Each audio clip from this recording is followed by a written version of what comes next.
Occasion ఏదైనా location ఎక్కడైనా తెలుగువారి వేడుక అంటే ఆలివ్ మిఠాయి ఉండాల్సిందే. మిఠాయి అంటే ఆలివ్.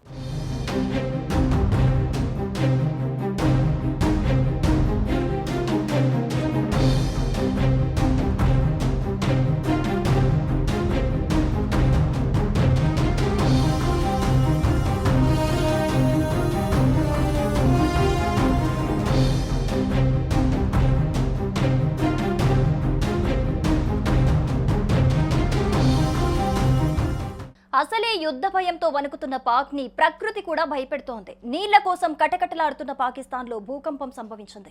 రెక్టార్ స్కేల్ పై 4.2 తీవ్రతతో సోమవారం సాయంత్రం 4 గంటల సమయంలో పాకిస్తాన్ లో భూమి కంపించినట్లు నేషనల్ సెంటర్ ఫర్ సిస్మాలజీ పేర్కొంది. పాకిస్తాన్ లో భూకంపం సంభవించడం వారం వ్యవధిలో ఇది రెండోసారి కావటం గమనార్హం. ఏప్రిల్ 30వ తేదీన కూడా పాకిస్తాన్ లో భూకంపం కారణంగా కొంత భూభాగం ప్రకంపనలకు లోనైంది. పాకిస్తాన్ లో ఇటీవల తరచుగా భూకంపాలు సంభవిస్తూ ఉండటం గమనార్హం. 2005లో పాకిస్తాన్ లో సంభవించిన భారీ భూకంపం కారణంగా 74,000 మంది చనిపోయారు. ఈ ప్రాంతం భారత యురేషియన్ టెక్టానిక్ ఫలకాల సంగమ ప్రాంతంలో ఉండటంతో భూకంపాలు తరచూ సంభవించడం సహజమని రిపోర్టులు పేర్కొంటున్నాయి.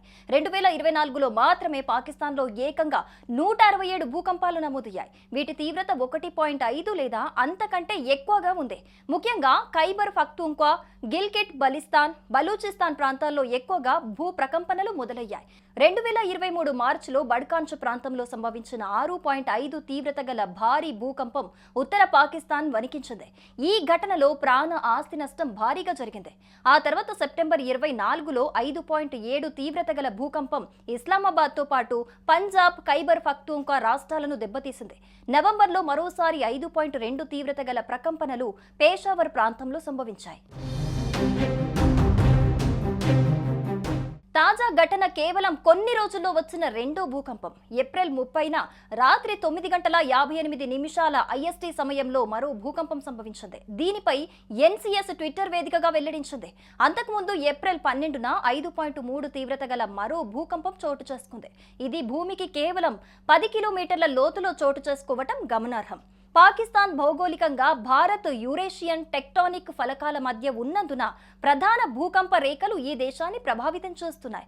బలూచిస్తాన్, ఫటా, ఖైబర్ పఖ్తూన్ఖ్వా, గిల్గిట్ బల్టిస్తాన్ యురేషియన్ ఫలకంపై ఉండగా సింధు, పంజాబ్, పాకిస్తాన్ ఆక్రమిత జమ్మూ కాశ్మీర్ ప్రాంతాలు ఇండియన్ ఫలకంపై ఉన్నాయి. దీని కారణంగా ఈ ప్రాంతాల్లో తరచూ భూ ప్రకంపనలకు గురవుతోంది. ఇదిలా ఉంటే భారత్తో కొనసాగుతున్న ఉద్రిక్తతలు పాకిస్తాన్ ఆర్థిక వ్యవస్థపై తీవ్ర ప్రభావాన్ని చూపించే అవకాశం ఉందని ప్రముఖ రేటింగ్ సంస్థ మూడీస్ హెచ్చరించింది. భారత్తో పోల్చితే పాకిస్తాన్కే ఎక్కువ నష్టం కలగనుందని ఈ సంస్థ విశ్లేషించింది. ఆ దేశ వృద్ధి రేటు తగ్గే అవకాశం ఉండటంతో పాటు ప్రభుత్వానికి అవసరమైన నిధులను సమీకరించడంలో సమస్యలు ఎదురయ్యే అవకాశాలున్నాయని తెలిపింది. పాకిస్తాన్కు బాహ్యంగా అప్పులు పొందే అవకాశాలు తగ్గిపోతూ ఉండటంతో పాటు ఇప్పటికే ఆ దేశం వద్ద ఉన్న విదేశీ మారక నిల్వలు తక్కువ అవుతూ పోతున్నాయని మూడీస్ హెచ్చరించింది. ఉన్నన్ని విదేశీ మారక ద్రవ్యాలు కూడా అప్పుల రీపేమెంట్ కు సరిపోవని స్పష్టం చేసింది. ఇలాంటి ఆర్థిక సమస్యల మధ్య ఉన్నా కూడా పాక్ ప్రభుత్వం అంతర్జాతీయ ద్రవ్యనిధి IMF విధించిన నిబంధనలు పాటించాల్సిన అవసరం తప్పదని పేర్కొంది.